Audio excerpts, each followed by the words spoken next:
આગળ વધી સમાચાર રાજકોટમાંથી ગોંડલ રોડ પરના જંગલેશ્વર વિસ્તારમાં ફાયરિંગની ઘટના બની છે।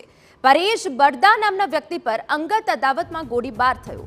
પરેશ બરદા કુખ્યાત પેન્ડા ગેંગનો સાગરીત હોવાની આશંકા છે। તોસીફ અને સોહેલ નામના શખ્સે ગોળીબાર કર્યો। ઇજાગ્રસ્ત યુવક રાજકોટ સિવિલ હોસ્પિટલમાં સારવાર હેઠળ છે। પોલીસે સમગ્ર મામલે ડીસીપી સહિતના અધિકારીઓ દ્વારા હવે વધુ તપાસ હાથ ધરવામાં આવી છે। પરંતુ આપને જણાવી દઈએ કે જ્યાં ગોંડલ રોડ પરના જંગલેશ્વર વિસ્તારમાં ફાયરિંગની ઘટના બની છે।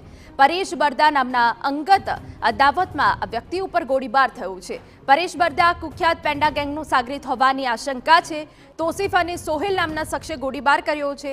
જોકે જે યુવક ઉપર ગોળીબાર કરવામાં આવ્યો છે તે ઇજાગ્રસ્ત થયો છે। એની તસવીર અમે આપને બતાવી રહ્યા છે। રાજકોટ સિવિલ હોસ્પિટલમાં તે સારવાર હેઠળ છે, પરંતુ હવે અંગત અદાવતમાં ગોળીબાર કરવામાં આવ્યો છે, ત્યારે સમગ્ર મામલે ડીસીપી સહિતના ઉચ્ચ અધિકારીઓ દ્વારા તપાસ હાથ ધરવામાં આવી છે। ગોંડલ રોડના જંગલેશ્વર વિસ્તારમાં ફાયરિંગની આ ઘટના બનતા જ ત્યાં પોલીસનો કાફલો પણ ખડકી દેવામાં આવ્યો હતો। પરેશ બરદા નામના વ્યક્તિ ઉપર અંગત અદાવતમાં ગોળીબાર કરવામાં આવ્યો। પરેશ બરદા કુખ્યાત પેન્ડા ગેંગનો સાગરીત હોવાની આશંકા છે।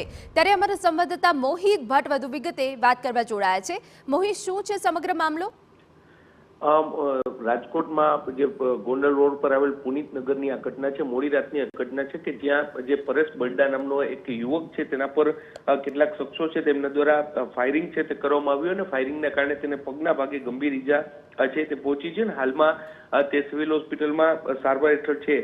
જે શખ્સ પર ફાયરિંગ થયું છે તે પેન્ડા ગેંગનો સાગરીત પરેશ બરદા છે અને તેની પર જે અત્યારે પ્રાથમિક માહિતી મળી રહી છે તે પ્રમાણે જંગલેશ્વર વિસ્તારમાં રહેતા જે તોસીફ અને સોહેલ નામના જે બે શખ્સો છે તેમના દ્વારા ફાયરિંગ છે તે કરવામાં આવ્યું છે। કારમાં તેઓ આવ્યા હતા અને પરેશ બરદા પર તેમને ફાયરિંગ છે તે કર્યું હતું। થોડા દિવસ પહેલા પરેશ બરદા અને જે તોસીફ અને સોહેલ છે બંને વચ્ચે કોઈ અંગત અદાવતમાં ઝઘડો છે તે થયો હતો ને તેના ખાર રાખી અને આ ફાયરિંગ થયું હોવાનું પ્રાથમિક રીતે માહિતી છે તે મળી રહી છે। હાલમાં જે પોલીસના ઉચ્ચ અધિકારીઓ છે તેઓ સિવિલ હોસ્પિટલ અને ઘટના સ્થળે પહોંચ્યા છે અને આ સમગ્ર મામલે ફાયરિંગ કરનાર જે બંને શખ્સો છે તેની પોલીસે શોધખોળ શરૂ કરી છે। જી બિલકુલ, આભાર મોહિત। તો જે રીતે અમારા સંવાદદાતા વિગતો આપી રહ્યા છે, હાલ તો આ સમગ્ર મામલે ડીસીપી સહિતના અધિકારીઓ દ્વારા તપાસ શરૂ કરાઈ છે।